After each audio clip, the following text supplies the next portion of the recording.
It's the home of Sesame Street, Downton Abbey, and more. Meet the president of PBS next on Carpe Diem.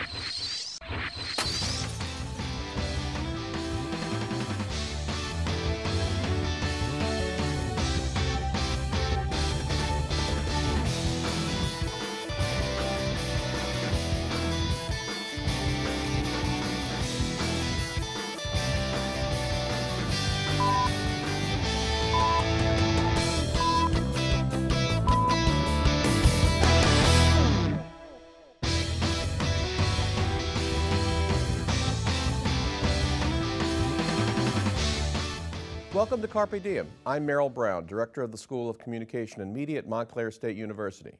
My guest today is Paula Kerger, President and Chief Executive Officer of PBS. Under her leadership, PBS audiences have grown across genres and platforms. In the course of a year, nearly 90% of all television households in America watch PBS. Likewise, online viewers stream 180 million videos per month on PBS platforms. Among Kerger's accomplishments are the pop culture phenomenon Downton Abbey, which is the most watched masterpiece program in the series' history. Ken Burns' 2012 documentary, The Dust Bowl, and the debut of such acclaimed children's programs as The Cat in the Hat knows a lot about that, and Curious George. PBS programs have been honored with national recognition, including Emmys and Peabody Awards. Paula, welcome. Thanks, it's great to be here. Thanks for coming to Montclair State. Why don't we start with you giving us a bit of a report card on the state of PBS. You were in the news quite a bit in 2012, sometimes for your accomplishments, sometimes for political machinations. Yeah. Where do things stand with PBS? The best of times and worst of times, I think. Right. But it's an interesting time to be in media right now, and for us at PBS, there are many things to be proud of. Our ratings are up, our audiences are up, and not just because of a little program called Downton Abbey. I think in part because of really the trajectory of the rest of the media. About 56% of television programming right now are reality shows, and so whole cable channels that were once built on this whole supposition that they could be the commercial version of public television have now gone off in very different directions. Most recently, the History Channel, which, you know, Ice Road Truckers and Pawn Stars and programs like that are really now very prevalent. And so I think that in part because we've stayed core to close to our mission and really focused on core programming, we've had really great work that we've been able to showcase, and so that's been exciting. But also, from my perspective, the thing that is really makes me leap out of bed ready to tackle the next day is the work that we're doing across multiple platforms and really thinking about this whole new space as a way to connect people to the work that we're doing. And so, you know, from my perspective, if it wasn't for the money, this would be the best of times for public broadcasting. The money part has always been a challenge. Since we were founded, we've never had the resources that we truly need to make the work sing. And so that continues to be a struggle as we look to put enough money against the work that we would hope to accomplish. And during this campaign season, PBS became an issue, as it occasionally does in political cycles. Yeah. Tell us your reaction to watching a television debate between two candidates and hearing PBS's budget eliminated by one of them. Yeah, we've never been in a presidential debate before, that's for sure. So I almost fell off my couch when I heard Mitt Romney make reference to defunding Big Bird. I think that you know, we are the subject of a lot of research and polling. And, you know, the reality is, actually, the poll was just completed about a month ago that demonstrates again that the public considers us to be really one of the best examples of a solid public-private partnership. And so if you look at how we stand in sort of the hearts and minds of Americans, we were ranked _2 in terms of best use of federal taxpayer dollars after our nation's defense. So I think that in the minds of the public, public broadcasting has always been an important resource, particularly at the community level. In most communities, the public stations are the last remaining locally owned and operated and have deep presence in local communities. And so being in the midst of this political debate, I think, was not helpful. We tried to use it as an opportunity, though, to really talk to the public about who we are, and the fact is 15%, that's 15% of our funding comes from the federal government. That's an aggregate number. And the reason that it's important is in some communities, actually I think in this community, the percentage of public funding is probably about 9–10%. But in places like Alaska, for example, the federal funding is about 50% of their funding. So the reason that we fight so hard to hold on to that funding is that for many of our rural stations, the federal funding is in fact the critical piece that keeps those stations on the air. And if that funding went away, we estimate we would lose about 30 to 40 of our stations around the country. So there's no question federal funding is important, but as we speak, the sequester is in effect and the public is losing White House tours. Yeah. Are you at risk, and does your budget merit more analysis as Congress squeezes everything it can as we're in this difficult budget So we're period? affected by the sequester like everyone else. So we've lost 5%. We lost 13% last year. So I believe that as we look at, and as the government looks at making very difficult decisions about resources, that you know, everyone needs to lean forward and do something. And so I think that we certainly have been of the opinion that we need to do our part as well. This relationship that we've had with the federal government that goes all the way back to Lyndon Johnson's signing of the Public Broadcasting Act was in part this vision that we could create something between public investment and private partnership that enables our stations to serve communities in a way that commercial broadcasters cannot. And as I was commenting a few minutes ago, commercial media is just in a different business. They just happen to use the same platforms that we do. So I think it's unrealistic to expect that the commercial sector is going to step in and take up the kind of work that we do in public broadcasting. But at the same time, I think that we need to be increasingly inventive and relentless in trying to find other sources of funding so that we take a little bit of pressure off of that federal support. Well, while we're on that topic, what are the new initiatives and the kinds of things the public can look for as means to support public television? Well, we've been spending a fair amount of time actually looking at the digital space as a way of bringing in resources. We also have been developing partnerships with a lot of other media platforms. So our programs are available on Amazon, for example, and Hulu and Netflix and so forth. And the resources that we garner from that is helping to support the programs. We at PBS have put together a foundation, and we're raising capital that goes against the program productions that we're creating. And so I think the answer for us is not one single thing. You know, the reality is that the largest percentage of support that comes into public broadcasting comes from viewers like you. It's individual philanthropy at all different levels that has really made public broadcasting the system that it is that serves our country. And so I think we need to make sure that we're connecting with people in the way that we need to bring those resources in. We obviously talk to corporations and foundations about partnerships as well. And as I said, we are looking at different ways of earned income. And I think if we put all those pieces together, it'll enable us to have the revenue that we need to do the work that we feel is so important for the public. Not long ago, you were at South by Southwest, one of the hippest places you could be and that PBS could be. Yeah. Tell us about that experience and what the message was for that crowd. Well, we've had a presence at South by Southwest for the last 10 years, and but this was my first experience at South by Southwest. I was nervous, you know, because this is a group of people that are very forward-looking, and we had the opportunity to really talk about our work, not just in television, but specifically the work that we're doing in the digital space. The way that we're thinking about digital is I think a little different than some media organizations. Some media organizations are just looking at whatever they're creating for television and sort of importing it onto various platforms using YouTube and others to to tell their stories. What we're trying to do is to look at the digital universe and to think about who is doing work in that space, who have the same kind of sensibilities of public broadcasting. You know, I liken it to people that sort of share our DNA, people that have the same sort of core interests and values that public broadcasting, which is to not only entertain, but to educate and hopefully inspire. And so we're working with some of those artists and content creators to do new work. And so a year ago, we launched something called PBS Digital Studios. And on it, we have a number of various projects, including something called the Idea Channel. Mike Rugnetta, on a weekly basis, looks at the intersection of art and pop culture and technology, and has created a very smart and interesting space where not only he talks about these issues, but then brings in viewer comment. And I like it very much. I think it's a wonderful opportunity for us to really experiment in the space. We're doing, we just launched a couple weeks ago our online film festival, second year we've done that. We have a guy by the name of Joe Hansen, who is, Joe Hansen, not Scarlett Johansson, Joe Hansen, who is a PhD candidate out of Austin that's doing a series on science that is smart and engaging. So I think it's a great space for us to be in and to begin to explore and build out.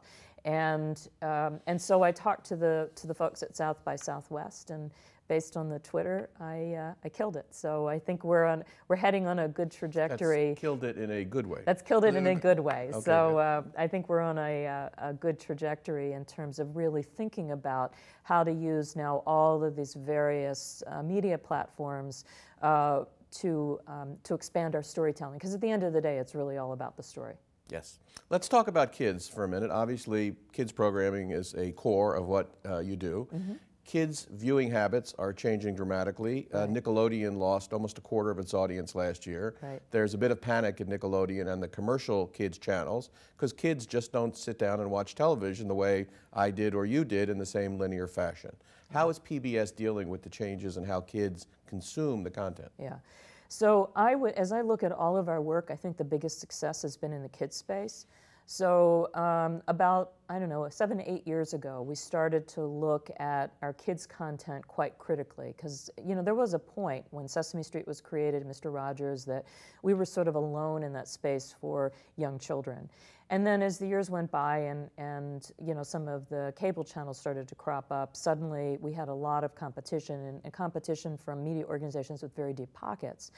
And so, again, because we're public media, we really look at our work against specific outcomes. And we thought that if we have the opportunity to reach every child, children that live in homes that may not have computers, that may not have books, but have television sets, how could we really use that experience as something that was not just nice entertainment and safe programming, but truly educational? And so we went back and focused our efforts in building content against core curriculum for children of preschool age, and looked at literacy and STEM, and last year added in some programming to teach kids social emotional skills, and really created sort of a whole curriculum around our kids' content. And by the way, when you build content like that, it also has to be really entertaining and fun because kids can control the remotes.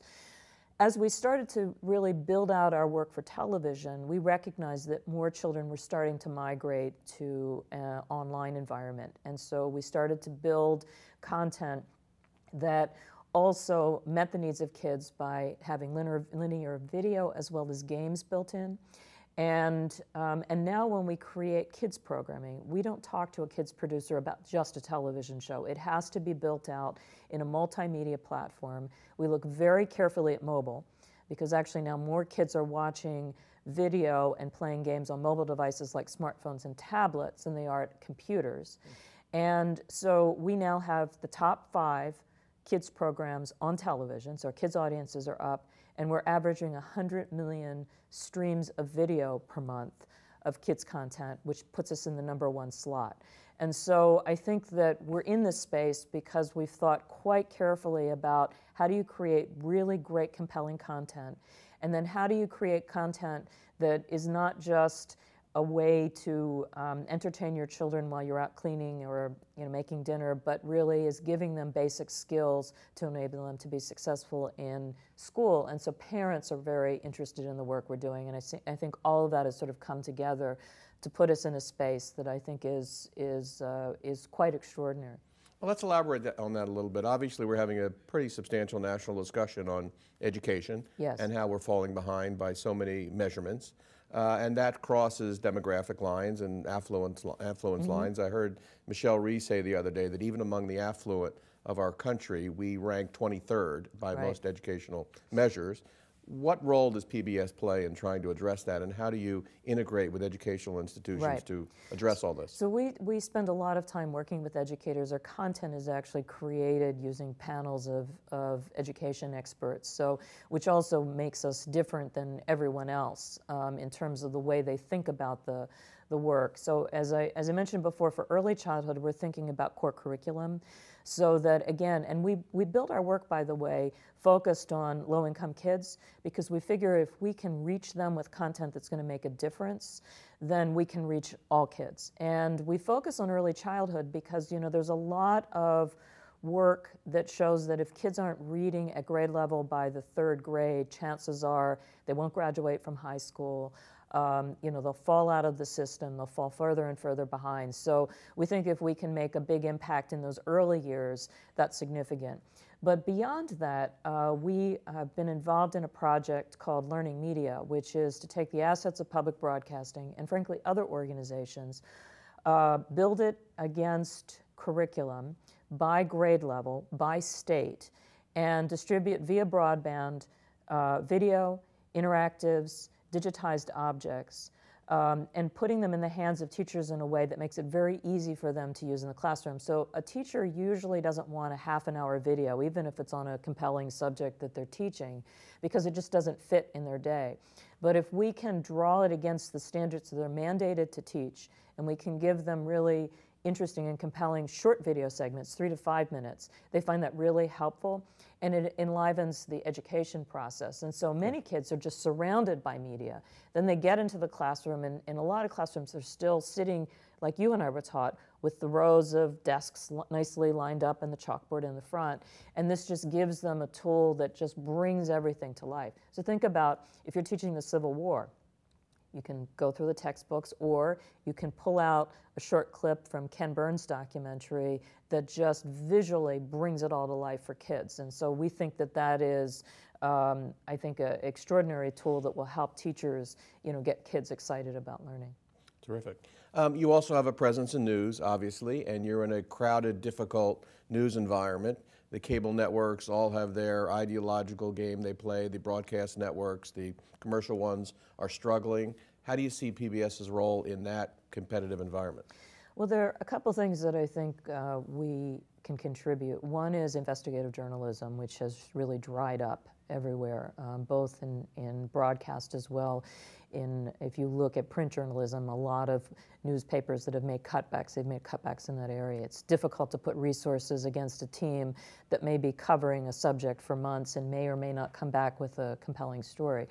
And so Frontline, I think, is really the finest investigative journalism work on television, for sure. The rest of the work that we do, most notably through NewsHour, is to put the day's news in context. We are not the place people come for breaking news. We never will be. We're not going to have that capacity. There are other places people can go. But I think that being able to look at the important news stories of the day and to try to build out those stories beyond 30-second sound bites is the contribution we can make. The other thing that we're doing increasingly is looking at important stories and working with various partners to really try to pull out the critical issues and dive down deep enough so that as communities are making decisions about big issues hanging out there, they have facts. And the best example of that is the week that we just did called After Newtown. And so we brought together NewsHour, Frontline, Need to Know, Washington Week, Nova, and worked with two other independent producers to do a week of programming that looked at the issues coming out of that tragedy, which relate, of course, to gun control, but also relate to violence in the media, issues around mental illness, issues around school security. And so hopefully out of a whole week of programming, you could really get a sense of some of the facts and information that what we do know that could help to avoid situations like this, but also really try to put in front of people a breadth of material that will help them think about these issues in not the adversarial way that other news organizations have portrayed the tragedy. What might we see public TV's news strategy become in a couple of years as all this clarifies and perhaps even a broadcast network's news operation goes away at some point? Well, we're deeply committed to being in the news and information space. So I think that what we'll see is more partnerships for sure. We're working closely with public radio. We're also working with organizations like ProPublica and print organizations. I think that deepens the quality of the journalism. I think it also gives us an opportunity to expand the number of reporters that are covering on a specific issue. We're looking for ways to draw together our various producing organizations. And so in public broadcasting, I don't have a news department. We're very decentralized. So we're having different conversations now between our various news organizations to talk about how we can expand the journalism. Obviously, digital is a key question. People go to that space for information and trying to figure out what we should have there that's different and distinct. And what has already been covered in the news is, recently is that we're looking at expanding our news footprint 7 days a week. NewsHour has been a 5-day-a-week enterprise, and the weekends come, and public broadcasting generally doesn't have a presence in news. And I think there's, obviously, in a 24-hour news cycle, there's a lot of things that happen over the weekend, and really thinking about that is something that we want to take up. And as we sit here in the metropolitan New York area, we gather you're going to bring the NewsHour, at least the weekend part of it, to New York. What can you tell us about that? We're talking about it. We haven't finalized the deal, but we certainly have been talking to our colleagues in New York about the possibility of doing some of the work here. Terrific. And then let's talk about, I guess, the final core of what you do, that is entertainment. I have a responsibility to ask you about Downton Abbey and what we can expect next year. Yeah, well, Downton Abbey will be back next year. And good to know. It has been an extraordinary success. It is, this season just closed, and we had the final broadcast had 8.3 million viewers. The night of the Super Bowl, we were the most watched after the Super Bowl. So it's been a great success, not only because it has been a wonderful project for people to watch public television, but it's brought a lot of new people in. So the new season, I'm careful to not talk too carefully about the season that just passed, because believe it or not, a lot of people are still catching up, and I don't want to spoil anything for people that haven't seen the finale. But it will be back in for season 4, and yes, Maggie Smith will be back, as will Shirley MacLaine. Terrific. We can kill those rumors. And Kerry Takanawa has a role in this season coming up. Good to know. That's good to know. But tell us a little more about what it means, a success of that magnitude. As we said earlier, it's the largest success of its kind in the Masterpiece series. Is it turning on new people, new generations to the value of PBS? Yeah, and you know, it's a great example of what we're trying to do with our primetime programming in general, is that we have these wonderful series that have existed for many years that really have benefited from some attention to really sort of bring them forward and to look at titles that will bring people in and engage them.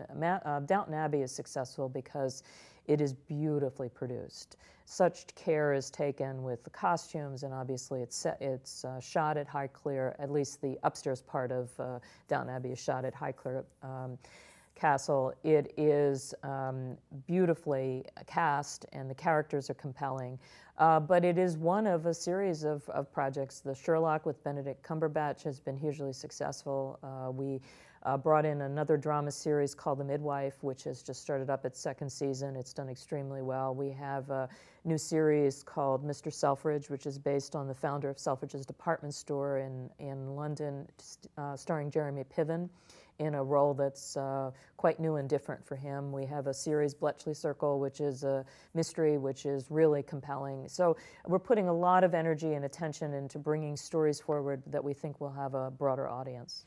And what is the moral of the Downton Abbey story? That it is high-end entertainment that brings new eyeballs to PBS? Well, it's high-end entertainment, but it also, it's interesting how many young people we're hearing from that are just now fascinated by that period in time, because it talks about a period of history where a lot of things changed, including the role of women and so forth, and it's gotten people talking about issues that I think are also important too. And so will we see that kind of production value in the new shows you just mentioned, the new initiatives? Yes. Yes, and you know, each of the projects that we've brought forward is, we work with different producing partners, but yeah, the kind of attention to detail is important. And has it opened up investment dollars? Well, yes, we for a few years, Masterpiece had no corporate underwriter, and now it has multiple corporate underwriters, and you know, our stations have also benefited from people who love Downton Abbey who have become members of their local station, some for the very first time. As you look at the entertainment array of channels that are out there, and you see just about every niche covered in some fashion, you're competing with lots of people. Obviously, the competitive set has changed, as you pointed out, about History and Discovery and Ovation and others at least changing and in some cases going away. Where do you see your niche in that regard going forward? Well, it's interesting because our niche is actually broadened, because when History Channel pivots away from history, it opens up a big area for documentary film, and that's a big investment for us. Science really is not present anywhere right now, and so we have really doubled down on Wednesday nights is the smartest night on TV and really built strong science programming there. And arts. You mentioned Ovation, which has unfortunately lost carriage by Time Warner, so it's a smaller footprint for the Ovation Channel, which is now the only cable service that's really focused on performing arts. And the performing arts outside of the competition shows like Dancing with the Stars and The Voice and so forth has basically disappeared from television. And so I think there are very clear areas for us to build out content. We look at this all the time, by the way. We're constantly looking at what everyone else is doing and then trying to figure out where there's a space for us and where we should be putting our investment in content. What do you like on TV other than what's on PBS?